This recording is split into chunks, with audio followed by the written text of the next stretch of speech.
আসসালামু আলাইকুম বন্ধুরা, কেমন আছেন সবাই? আজকে আমি আপনাদের 2019 সালে মুক্তি পাওয়া স্পেনের science fiction thriller the platform মুভির গল্প শোনাবো। এমন এক জেলখানা যেখানে হাজারো শেফ খুবই নিখুঁত ও সুস্বাদুভাবে খাবার তৈরি করে শুধুমাত্র কয়েদিদের জন্যই পাঠায়। কিন্তু কয়েদিরা না খেতে পেয়ে একে অন্যকে মেরে তার মাংস ছিঁড়ে খায়। তাহলে প্রশ্ন, খাবারগুলো কোথায় যায়? এটা শুধু একটা জেলখানার গল্প না, এটা মানুষের লোভ, ক্ষমতা আর ক্ষুধার সামনে নৈতিকতা টিকে থাকার গল্প। বিশেষ করে এই রমজান মাসে যখন আমরা সারাদিন ক্ষুধা সহ্য করে অন্যের কষ্ট বোঝার চেষ্টা করি। এই গল্পটার অর্থটা এতটাই গভীর যে আমাদের ভেতরটা নাড়িয়ে দিতে বাধ্য করবে। তো চলুন দেরি না করে শুনে আসা যাক দ্য প্ল্যাটফর্ম মুভির এক্সপ্লেনেশন। গল্পের শুরুতেই আমাদের দেখানো হয় এক রাজকীয় রান্নাঘর। শেফরা নিখুঁতভাবে খাবার তৈরি করছে। প্রধান শেফ খুব কঠোরভাবে তদারকি করছে যেন একটুও ভুল না হয়। দৃশ্য পরিবর্তিত হয়ে আমরা দেখি গুরেং নামের এক লোককে। সে এক ইন্টারভিউতে জানায় সে নিজ ইচ্ছায় একটি অদ্ভুত কারাগারে এসেছে, যার নাম দ্য হোল। এটি একটি বিশাল লম্বা বিল্ডিং, অসংখ্য তলা উপর থেকে নিচের দিকে নেমে গেছে। প্রতি ফ্লোরে দুজন করে কয়েদি থাকে আর মাঝখানে একটি বিশাল বড় ফাঁকা গর্ত। এই কারাগারে গুরেংয়ের আজ প্রথম দিন। তার সেলমেট ছিল এক বৃদ্ধ, যার নাম ছিল ত্রিমাগাসি। তাদের ফ্লোর নাম্বার ছিল 48। গুরেং মাঝের গর্ত সম্পর্কে জানতে চাইলে ত্রিমাগাসি জানায় দিনে একবার এই গর্ত দিয়ে একটি বিশাল বড় প্ল্যাটফর্ম করে উপর থেকে খাবার নিচে নামে। সে বলে, আমাদের ভাগ্য ভালো, আমরা 48 নম্বর ফ্লোরে আছি। গোরেং নিচের লোকদের সাথে কথা বলতে চাইলে ত্রিমাগাসি বাধা দেয়। তাই উপরের ফ্লোরের মানুষদের সাথেও কথা বলতে চাইলে সে বলে লাভ নেই, কারণ তারা আমাদেরকে মানুষ হিসেবে গণ্য করে না, কারণ আমরা তাদের নিচের ফ্লোরের মানুষ। হঠাৎ একটি লাল অ্যালার্ম বাজে এবং একটি খাবার ভর্তি বিশাল প্ল্যাটফর্ম উপর থেকে তাদের সামনে এসে থামে। কিন্তু খাবারগুলো খুবই এলোমেলো, অনেকটাই অন্যদের খাওয়া উচ্ছিষ্টর মতো। কিন্তু ত্রিমাগাসি রাক্ষসের মতো খেতে শুরু করে। গুরেং এই অবস্থা দেখে খেতে চায় না। ত্রিমাগাসি তাকে বারবার জিজ্ঞাসা করে, তুমি কি কিছুই খাবে না? আমি আবারও বলছি, আমাদের ভাগ্য ভালো যে আমরা 48 নম্বর ফ্লোরে আছি। নিচের ফ্লোরের মানুষেরা তো ভালো করে খাবারই পায় না। গুরেং তখন বলে, এগুলো তো ইতিমধ্যেই খাওয়া হয়ে গেছে। তখন ত্রিমাগাসি বলে, এগুলো উপরের অন্য 47 নম্বর ফ্লোর পর্যন্ত সবাই খেয়েছে। গুরেংয়ের একটু অস্বস্তি হলেও ত্রিমাগাসির বারবার বলাতে সে একটি ফ্রেশ আপেল উঠিয়ে নিজের কাছে রেখে দেয় পরবর্তীতে খাওয়ার জন্য। একটা নির্দিষ্ট সময় পর খাবারের প্ল্যাটফর্মটি নিচের দিকে যেতে থাকে। ত্রিমাগাসি তখন সেই খাবারগুলোতে থুতু ফেলে দেয়। গুরেং এর কারণ জানতে চাইলে সে বলে, এটা এখানে সবাই করে। প্ল্যাটফর্ম নিচে নামার পর রুমটি অস্বাভাবিকভাবে গরম হতে থাকে। গুরেং এর কারণ জানতে চাইলে ত্রিমাগাসি জানায়, এটা তোমার জন্য হচ্ছে। এখানকার নিয়ম হচ্ছে প্ল্যাটফর্ম চলে যাওয়ার পর কিছুই নিজের কাছে জমিয়ে রাখা যাবে না। রাখলে আমরা যতক্ষণ পর্যন্ত না গরমে পুড়ে ছাই কিংবা ঠান্ডায় বরফ হয়ে না যাই, এটা থামবে না। এক্ষুনি আপেলটি ফেলে দাও। যা শুনে গুরেং সেই আপেলটি সেই বড় হোলটিতে ফেলে দেয়। আপেলটি ফেলে দেওয়ার সাথে সাথেই রুমটি আবার স্বাভাবিক হয়ে যায়। গুরেং ত্রিমাগাসিকে বলে, আমি এখানে 6 মাসের জন্য এসেছি একটি সার্টিফিকেট পাওয়ার উদ্দেশ্যে, কিন্তু আপনি কেন এসেছেন তা আমাকে বলবেন না? তখন ত্রিমাগাসি বলে, সে তার প্রিয় টিভি শো দেখার সময় প্রতিবেশীর কুকুর ঘেউ ঘেউ করে তাকে বিরক্ত করছিল, তাই সে সেই কুকুরটিকে মেরে ফেলেছিল। তাই তাকে এখানে 1 বছরের জন্য থাকতে হবে। আমি এখানে আমার টিভি শোটি খুব মিস করছি। তার কথা শুনে মনে হচ্ছিল যে সে কোনো অপরাধই করেনি। এখানে সবাই নিজের পছন্দের একটি জিনিস আনতে পারে। গুরেং এখানে ডন কিহোতে নামক একটি বই নিয়ে এসেছে। এই বইটিকে এই মুভিতে বারবার ফোকাস করা হয়েছে। এই বইটি ডন কিহোতে নামক একজন আদর্শবাদ মানুষের গল্প, যাকে সবাই পাগল ভাবত, কিন্তু পরবর্তীতে সে বিদ্রোহ করে অন্যায়ের বিরুদ্ধে দাঁড়ায়। আর ত্রিমাগাসি এনেছে একটি ছুরি, যেটা দিয়ে সে সেই প্রতিবেশীর কুকুরটিকে মেরেছিল। এভাবে 2 দিন পার হয়ে গেলে গুরেং সেই প্ল্যাটফর্ম থেকে খেতে বাধ্য হয়। গুরেং ত্রিমাগাসিকে বলে, এখানে কতগুলো ফ্লোর আছে? ত্রিমাগাসি জানায়, আমি এর আগে 132 নম্বর ফ্লোরে ছিলাম, এরও আগে 72 নম্বর ফ্লোরে ছিলাম। এখানে 132-এরও অনেক বেশি ফ্লোর আছে। এতটা নিচে তো খাবারই পৌঁছায় না। সেখানে মানুষ লড়াই করে বেঁচে থাকার জন্য, একজন আরেকজনকে মেরে তার মাংস খেয়ে বেঁচে থাকে। 30 দিন পর ভাগ্য ভালো হলে উপরের ফ্লোরে আসতে পারে, আবার সেটা নিচের ফ্লোরেও হতে পারে। যা শুনে গোরেং একটু ভয় পেয়ে যায়। তখন সে বলে, আমি আমার রুমমেটকে মারিনি, তার সময় শেষ হয়ে গিয়েছিল, তাই সে এখান থেকে চলে গেছে এবং তুমি আমার রুমমেট হয়েছ। তখনই একজনকে উপর থেকে কেউ মেরে ফেলে দেয়। ত্রিমাগাসি বলে, এটা এখানকার স্বাভাবিক ব্যাপার। তখনই সেই খাবার ভর্তি প্ল্যাটফর্ম করে নিচে নেমে আসে এক রহস্যময়ী মেয়ে, যার নাম ছিল মিহারু।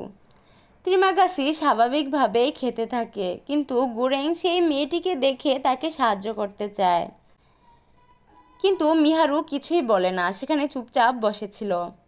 ত্রিমাগাসি জানায়, সে প্রতি মাসেই এই প্ল্যাটফর্মে করে নিচে যায় তার সন্তানকে খুঁজতে। সে হয়তো কোনো একটা পাগল, না হলে কেউ উপর থেকে নিচে যায়, নিচে তো খাবারই পাওয়া যায় না। গোরেং বলে, আমি তার সন্তানকে খুঁজে পেতে সাহায্য করতে চাই। তখন ত্রিমাগাসি একটু ঠাট্টা করে তাকে বলে, নিচে গেলে বুঝবে বাঁচতে হলে কি করতে হয়। এভাবে আস্তে আস্তে দেখা যায় গোরেং আর ত্রিমাগাসি খুব ভালোভাবে সময়গুলো কাটাচ্ছিল। দেখতে দেখতে 30 দিন পার হয়ে যায়। তারা রাতে ঘুমাতে গেলে ত্রিমাগাসি গোরেংকে বলে, তুমি খুবই ভালো মনের মানুষ, তুমি কি প্রভুতে বিশ্বাস করো? যদি বিশ্বাস করো তাহলে আমি তোমার জন্য দোয়া করব যেন তুমি বেশি দিন বাঁচতে পারো। কে জানে ঘুম ভাঙলে আমরা কত নম্বর ফ্লোরে সজাগ হব। গোরেং ঘুম ভাঙলে দেখতে পায় তাকে বিছানার সাথে খুবই শক্তভাবে বেঁধে রাখা হয়েছে। তারা এবার ফ্লোর বদলে 171 নম্বর ফ্লোরে ছিল।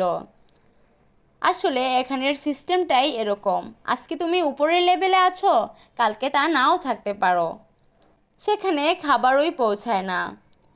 ত্রিমাগাসি তাকে বিছানায় বেঁধে রেখেছে, কারণ সে এর আগেও এরকম নিচের ফ্লোরগুলিতে থেকেছিল। সে জানে ক্ষুধা মানুষকে কিভাবে নিষ্ঠুর করে তোলে। ত্রিমাগাসি গোরেংকে বলে, আমি বৃদ্ধ মানুষ, তোমার সাথে কখনোই জুড়ে পেরে উঠব না, তাই তোমাকে এখানে বেঁধে রেখেছি। এখানে কখনোই খাবার আসে না, এখানে মানুষ লড়াই করে বেঁচে থাকতে হয়। দেখা যায় খাবারের প্ল্যাটফর্মটি নিচে নামলে সেটাতে খাবারের কিছুই ছিল না। ত্রিমাগাসি ঠাট্টা করে বলে, এখানে সবাই নিজের প্রয়োজনের কিছু নিয়ে আসে, কিন্তু তুমি কিনা এনেছ একটি বই, দেখি তোমার বইটি পড়ে আমি কিছু শিখতে পারি কিনা। এভাবে 2 দিন পার হয়ে যায়। ত্রিমাগাসি গোরেংয়ের মুখ খুলে দিয়ে তাকে বলতে থাকে, তোমার বইটি থেকে আমি কিছুই শিখতে পারলাম না, আমি এখন তোমার শরীরের একটু একটু করে মাংস কেটে খাবো, এতে করে তুমিও বেশি দিন বাঁচতে পারবে, আমিও বেশি দিন বাঁচতে পারবো। গোরেং তখন বলে, আমরা কি এখানে পানি খেয়ে বেঁচে থাকতে পারি না? সে বলে, আমার বয়স হয়েছে, শুধু পানি খেয়ে বেঁচে থাকতে পারবো না। এই বলে সে গোরেংয়ের শরীর থেকে মাংস কেটে খেতে শুরু করে। যা দেখে আমরা বুঝতে পারি ত্রিমাগাসি হয়তো এর আগেও 132 নম্বর ফ্লোরে তার রুমমেটকে এভাবেই মেরে বেঁচেছিল। সে সময় প্ল্যাটফর্ম করে মিহারু উপর থেকে নিচে আসে এবং ত্রিমাগাসিকে হত্যা করে। মিহারু এখানে মায়ের মমতায় গোরেংকে ত্রিমাগাসির মাংস কেটে খাওয়ায়, পানি খাওয়ায় এবং আবারও সেই প্ল্যাটফর্ম করে নিচে চলে যায়। এখানেই বোঝানো হয় পরিস্থিতি মানুষকে বদলে দেয়, আদর্শ টিকে থাকে না ক্ষুধার সামনে। গোরেং সেই 171 নম্বর ফ্লোরে ত্রিমাগাসির শরীরের মাংস খেয়ে কোনো মতন 30 দিন পার করে। 30 দিন পর গোরেং উঠে দেখে সে 33 নম্বর ফ্লোরে। তার নতুন রুমমেট ছিল ইমুগিরি। সে সেই সিস্টেমেরই একজন কর্মী, যিনি আগে গোরেংয়ের ইন্টারভিউ নিয়েছিলেন। তিনি স্বেচ্ছায় এখানে এসেছেন কারণ তিনি মারাত্মক অসুস্থ ছিলেন। ইমুগিরি এখানে সঙ্গে করে তার নিজের কুকুরটিকে নিয়ে এসেছিল। গোরেং তাকে জিজ্ঞাসা করে, এখানে কতগুলো ফ্লোর আছে, এখানে যা খাবার দেওয়া হয় তা কি সবার জন্য যথেষ্ট? নিচের মানুষেরা তো খাবার না খেয়েই মরে যায়। তিনি বলেন এখানে 200টি ফ্লোর আছে এবং সবার জন্যই খাবার যথেষ্ট, কারণ সবার পছন্দের খাবার অনুযায়ী রান্না করা হয়। এখানে সবার ইন্টারভিউ নেওয়ার সময় সবার পছন্দের খাবার জেনে নেওয়া হয় এবং সেই খাবারগুলোই প্রতিদিন প্ল্যাটফর্ম করে পাঠানো হয়। প্রতিদিন তিনি প্ল্যাটফর্ম এলে নিজের কুকুরটিকে খাওয়ান এবং নিচের লোকদের অনুরোধ করেন যেন নিজের প্রয়োজন মতো শুধু নিজেরটাই খায়, নিচের ফ্লোরের মানুষদের জন্য যেন রেখে দেয়। কেউ কথা শোনে না। গুরেং ইমুগিরির এই অনুরোধ দেখে দেখে একদিন নিচের ফ্লোরের মানুষদের হুমকি দেয় যে কথা না শুনলে প্ল্যাটফর্ম নোংরা করে দেবে। তখন নিচের ফ্লোরের মানুষেরা কিছুটা ভয় পায়। এখানে গল্পের মাঝে মাঝে সেই রান্নাঘরটিকে দেখানো হয়। সেখানে খুবই পরিষ্কার পরিচ্ছন্নভাবে রান্না করা হচ্ছে। একটি সুস্বাদু ডেজার্টে কারোর চুল পাওয়া গেলে প্রধান শেফ সেই চুলটি যার মাথা থেকে পড়েছিল তাকে খুঁজে খুবই বকাঝকা করে এবং দেখানো হয় খুবই সুন্দর রাজকীয়ভাবে সেই খাবারগুলো সেই প্ল্যাটফর্মটিতে সাজানো হয়, যেটা কিনা 0 থেকে 1, 2, 3 এভাবে প্রতি ফ্লোরের নিচে নামতে থাকে। এখানে আমাদের ফোকাস দেওয়া হয় খাবার তৈরিতে কোনো ত্রুটি নেই। একদিন সেই প্ল্যাটফর্মটিতে করে মিহারু খুবই অসুস্থ অবস্থায় আসে। গুরেং ও ইমুগিরি তাকে সেবা দিয়ে সুস্থ করে তোলে। তখন হঠাৎ করে সেই রুমটি অস্বাভাবিক ঠান্ডা হতে শুরু করে। গুরেং বুঝে যায় যে হয়তো এখানে খাবার লুকানো আছে এবং দেখতে পায় ইমুগিরির কুকুরটি সেখানে একটি মাংসের টুকরো নিজের কাছে রেখে দিয়েছিল। গুরেং তখনই সেই কুকুরটির কাছ থেকে মাংসের টুকরোটি নিয়ে নিচে ফেলে দেয় এবং রুমটি আবার স্বাভাবিক হয়ে ওঠে। সেদিন রাতে মিহারু সেই কুকুরটিকে মেরে ফেলে। হয়তো সে ভেবেছিল এখানে মানুষদেরই খাওয়ার জন্য খাবার থাকে না, কুকুরটি সেখানে বাড়তি খাবার খেয়ে ফেলছে। কুকুরটিকে মেরে ফেলাতে ইমুগিরি মিহারুর সাথে ঝগড়া লেগে যায়। পরদিন আবারও প্ল্যাটফর্মটি তাদের ফ্লোরে আসলে মিহারু সেই প্ল্যাটফর্মটিতে করে আবার নিচে চলে যায়। গুরেং ইমুগিরিকে জিজ্ঞাসা করে এখানে মিহারু প্রতি মাসে উপর থেকে নিচের ফ্লোরে নিজের সন্তানকে খুঁজে বেড়ায়। ইমুগিরি তখন বলে এটা হতেই পারে না, এখানে 16 বছরের নিচে কোনো কয়েদিই নেই, বাচ্চা তো দূরের কথা। এভাবে 30 দিন পার হয়ে গেলে পরের মাসে তারা নেমে যায় 202 নম্বর ফ্লোরে। গুরেংয়ের চোখ খুলে সে দেখতে পায় ইমুগিরি সেখানে আত্মহত্যা করে নিজেকে শেষ করে দিয়েছে। হয়তো বা ইমুগিরি বুঝতে পেরেছে সে ভুল ছিল, সে জানতো সেখানে মাত্র 200টি ফ্লোর আছে, কিন্তু দেখা যায় সেখানে 202 নম্বর ফ্লোরের নিচেও আরও অনেক ফ্লোর দেখা যাচ্ছিল। সে বুঝতে পেরেছিল সিস্টেম মিথ্যা বলে, সেই হতাশা তাকে আত্মহত্যা করতে বাধ্য করেছে। গুরেং তখন ইমুগিরি আর ত্রিমাগাসিকে কল্পনা করতে থাকে। ইমুগিরি গুরেংকে বলছিল আমি ইচ্ছে করলে এখানে লাফ দিয়ে মরে যেতে পারতাম, কিন্তু আমি তোমার জন্য আমার শরীরটা উপহার হিসেবে রেখে দিয়েছি, তুমি আমার শরীরের মাংস খেয়ে বেঁচে থেকো। গুরেং অনেকটা পাগলের মতো হয়ে যাচ্ছিল। গুরেং দিন গুনে দিন যায়, সে ডন কিহুতে বইয়ের পৃষ্ঠা ছিঁড়ে খায়, পানি খায়। এভাবে 30 দিন পার হয়ে গেলে গুরেংয়ের চোখ খুলে দেখে সে 6 নম্বর ফ্লোরে। তার নতুন রুমমেট ছিল বাহারাত। বাহারাত দড়ি দিয়ে উপরে উঠতে চায়। সে চাইছিল উপরে উঠে সিস্টেমকে যেন বলতে পারে, কিন্তু উপরের লোকেরা তাকে অপমান করে তার উপরে পায়খানা করে দেয়। গুরেং তখন তাকে বলে সিস্টেম বদলাতে হলে উপরে না, নিচে যেতে হবে, অনুরোধ না বল প্রয়োগ করতে হবে। তখন তারা সিদ্ধান্ত নেয় সিস্টেম বদলাতে হবে। তারা প্ল্যাটফর্মের উপরে উঠে নিচে যেতে থাকে এবং খাবার সঠিকভাবে বন্টন করতে থাকে। সবাইকে শুধু প্রয়োজন মতোই খাবার দেয়, কেউ বেশি নিতে চাইলে জোর প্রয়োগ করে তাদের থামায়। এভাবে নিচে যেতে যেতে বাহারাত তার স্যারের সাথে দেখা হয়। সে বলে সিস্টেম বদলাতে হলে উপরে মেসেজ পাঠাতে হবে। তখন তারা একটি সুস্বাদু ডেজার্ট অক্ষত অবস্থায় উপরে পাঠানোর পরিকল্পনা করে, এটাই হবে মেসেজ। নিচে যেতে যেতে তারা একটি ফ্লোরে মিহারুকে নির্মমভাবে হত্যা করতে দেখতে পায়। তখন গুরেং আর বাহারাত সর্বোচ্চ চেষ্টা করে মিহারুকে বাঁচাতে, কিন্তু পারে না। একসময় বাহারাত গুরুতর আহত হয়। গুরেংয়ের অবস্থাও তেমন ভালো ছিল না। প্ল্যাটফর্মটি নিচে যেতে যেতে 333 নম্বর ফ্লোরে থামে। এখানে মোট 333টি ফ্লোর ছিল। সেখানে খুবই অন্ধকার ছিল। সেই অন্ধকারে তারা খুঁজে পায় একটি ছোট্ট মেয়েকে। এটাই হয়তো মিহারুর মেয়ে। গুরেং তখন বাহারাতকে বলে এই খাবারটি তুমি তাকে দিয়ে দাও, কিন্তু বাহারাত সেটা দিতে চায় না। সে চাইছিল ডেজার্টটি উপরে মেসেজ হিসেবে পাঠাবে। তখন গুরেং বলে আসল মেসেজ এই ডেজার্টটি নয়, এই শিশুটি। বাহারাত সেখানে মারা যায়। গুরেং শিশুটিকে প্ল্যাটফর্মে বসিয়ে উপরে মেসেজ হিসেবে পাঠিয়ে দেয়। সে নিজেই নিচে থেকে যায়। আসলে সিস্টেম বলেছিল এখানে কোনো শিশু নেই, কিন্তু ছিল, যার মানে সিস্টেম সত্য লুকায়। এই গল্পের রান্নাঘরের নিখুঁত খাবার দেখিয়ে বোঝানো হয়েছে পৃথিবীতে সম্পদের অভাব নেই, অভাব সঠিক বন্টনের। সিস্টেম শুধু খাবার তৈরি করে তা পাঠিয়ে দিত, কিন্তু এই খাবার কাদের কাছে পৌঁছাতো তা তাদের মাথা ব্যথা ছিল না। যদি সবাই নিজের প্রয়োজন মতো খেত, কেউ না খেয়ে মরতো না। পৃথিবীতে সম্পদের অভাব নেই, অভাব ছিল শুধু সমান বন্টন আর সঠিক মানসিকতার। এই সম্পদ যাদের কাছে আগে পৌঁছায় তারাই সব ভোগ করে, আর কখনোই অন্যের কথা চিন্তা করে না।